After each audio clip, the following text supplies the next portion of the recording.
antara 3 doa yang diaminkan oleh Rasulullah SAW ialah syari'atun. Malaikat Jibril sebut itu binasalah atau celakalah seorang hamba itu apabila dia melalui bulan Ramadan dan tidak mendapat keampunan langsung setelah keluar dari bulan Ramadan. Siapa golongan itu? Kala Rasulullah SAW, man qama Ramadan, siapa yang menghidupkan bulan Ramadan dengan qiyamul lail, salat tarawih, yang maulid, yang baca Al-Quran, tilawatul Quran dan sebagainya. Lagi satu riwayat, man shoma Ramadan, siapa yang berpuasa di bulan Ramadan imanan wa ihtisaban, dengan iman dan mengharapkan pahala daripada Allah. Mengharapkan pahala ini untuk redha Allah. Mengharapkan pahala ini bukan untuk pahala semata-mata, tapi untuk redha Allah melalui dengan akhlak Rasulullah sallallahu alaihi wasallam. Man qama atau man shama Ramadan imanan wa ihtisaban ghufira lahu ma taqaddama min dhanbi.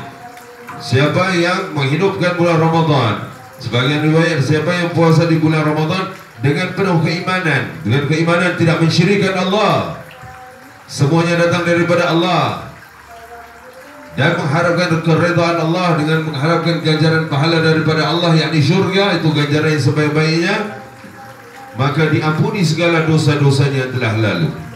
Ada yang menyandarkan ini hadis, ada yang menyandarkan ulama mufassir hadis, illa arba'ah, kecuali 4 golongan ini. Siapa 4 golongan ini? Yang pertama, yang derhaka kepada kedua ibu bapanya. Siapa yang lagi ada 2 ibu bapanya ini, siapa yang kurang ajar, kurang adab, kurang sopan sama ibu bapa, pergi cium minta ampun dan maaf kepada ibu dan bapa kamu.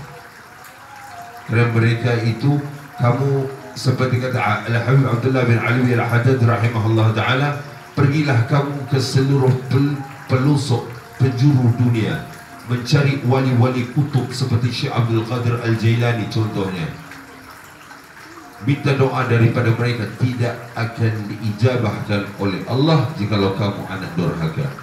Ibu dan bapa kamu tidak redha kepada kamu, guru-guru kamu tidak redha kepada kamu. Yang pertama, anak durhaka. Yang kedua, mudbinul khamar, orang yang kecanduan minum khamar, alkohol. Di sini panggil apa? Bir. Minuman keras. Ya, minuman keras. Kalau bir enggak kayak enggak kena gitu bahasa segini ya. Minuman keras itu. Minuman keras. Ya, ada yang belajar ngomongnya belajar ma'rifat, tetapi bukannya dengan minuman keras. Ada enggak? Ada kan? Ngawur tuh. Ngawur. Itu syariat dia bilang kulit kita hakikat daging isi.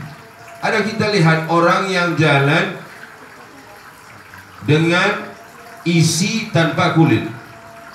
Ada orang manusia biasa? Enggak ada. Yang adanya penanggal syaitan. Inilah syaitan. Jadi syariat dengan tariqat. Tariqat ini maksudnya bukan bai'at tariqah, tetapi tariqat ini dengan berselawat, mengikut akhlak Nabi SAW. Tariqatul Muhammadiyah sallallahu alaihi wasallam.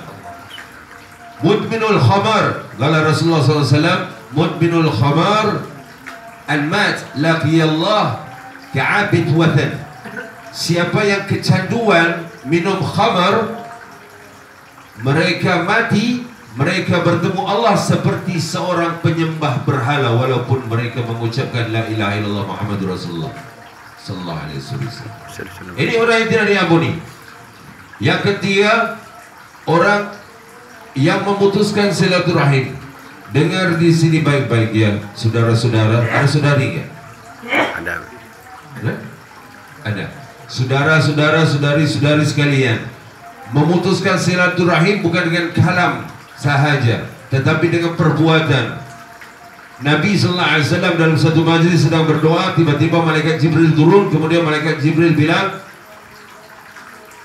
"Ya Rasulullah, Allah tidak mengabulkan doamu kerana di dalam majlismu ini ada orang yang memutuskan silaturahim." Lantas Nabi bertanya, siapa yang tadi telah memutuskan silaturahim, bangun seorang sahabat, bangkit seorang sahabat dan menyatakan, ana ya Rasulullah, apa yang telah kamu lakukan? Aku tadi sama tanterku sebelum datang ke majelis ini ada sedikit perselisihan dan kami berpisah begitu tanpa meminta maaf, tanpa berbaik-baik kembali. Berpisah begitu macam sudah, udah begitu. Itu dikira pemutus silaturahim. Jadi bangkit, lantas sahabat itu radhiyallahu anhu pergi ke makcik tanternya itu, minta ampun, minta maaf, kemudian kembali. Nabi doa, malaikat Jibril alaihissalam turun dan bilang, Allah mengabulkan doa itu. Kerana silaturahim. Jadi hati-hati, silaturahim ini sangat penting. Siapa Ar-Rahim? Allah. Dalam satu hadis qudsi ada menyebut, maksud hadis qudsi ini, Ar-Rahim ini namaku, antara bahagian daripada namaku. Siapa yang memutuskan sebahagian namaku, dia telah memutuskan hubungannya dengan aku. Hati-hati. Dan yang terakhir, yang keempat, musyahid. Musyahid ini apa? Orang yang talam dua muka. Kalau orang Melayu bilang talam dua muka. Di sini dia ngomong, si Porjo ini bilang kamu kayak gini. Aku nggak terima. Dia pergi kepada si Porjo, dia bilang, si Joko bilang kamu kayak ini, aku nggak terima. Mengadu domba. La yadkhulul jannah man ghadat, tidak akan sekali-kali dimasukkan ke dalam syurga orang yang mengadu domba, orang yang menggunjing, dan orang yang sudah bermaafan tapi masih simpan di dalam dada. Mungkin di kepala enggak bisa dikeluarkan, masih ingat kesalahan, tetapi di dalam dada, fa'fu anhum wasfah. Allah bilang dalam Al-Quran Al-Karim, berilah kemaafan dan bersalaman, maksudnya itu lupakan. Ya, jadi empat golongan ini tidak diampuni dosanya dan mereka adalah celaka, secelaka-celakanya manusia di bulan Ramadan. Itu diaminkan oleh Nabi sallallahu alaihi wasallam. Yang pertama, durhaka kepada ibu bapa. Yang kedua, peminum khamar. Yang ketiga, pemutus silaturahim. Dan yang keempat, orang apa tadi yang keempat? Bermuka dua. Domba. Itu. Mudah-mudahan ada manfaatnya. Mudah-mudahan Ramadan pasti akan kembali kerana Dajjal belum datang, matahari belum terbit daripada barat, belum tenggelam daripada timur. Pasti Ramadan akan datang, tetapi kita belum pasti akan bertemu Ramadan. Mudah-mudahan jikalau kita tidak bertemu Ramadan yang akan datang, Ramadan ini menjadi Ramadan yang terbaik. Dan mudah-mudahan dengan asbab saya yang banyak dosa. Aku lu qauli hadza wa astaghfirullahaladzim li wa lakum.